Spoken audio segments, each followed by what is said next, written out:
नमस्कार, आप देख रहे हैं N24 न्यूज गुजरात। सूरत शहर में कोसाड आवास स्थित आए हुए डेपो में 175 बीआरटीएस बस बंद हालत में है, ऐसा आक्षेप सामने आया है।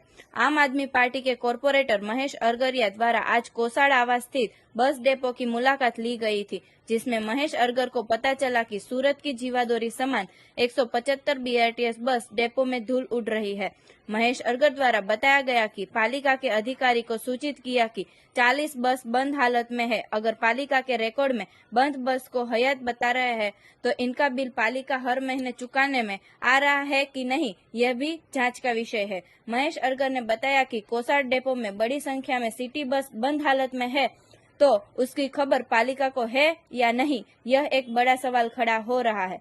पालिका कमिश्नर ने इस बाबत में रुचि लेकर और जल्द से जल्द इस विषय का निवारण लाने का निवेदन किया। देखते रहिए N24 न्यूज गुजरात, सिर्फ हम तक ही नहीं, सब तक।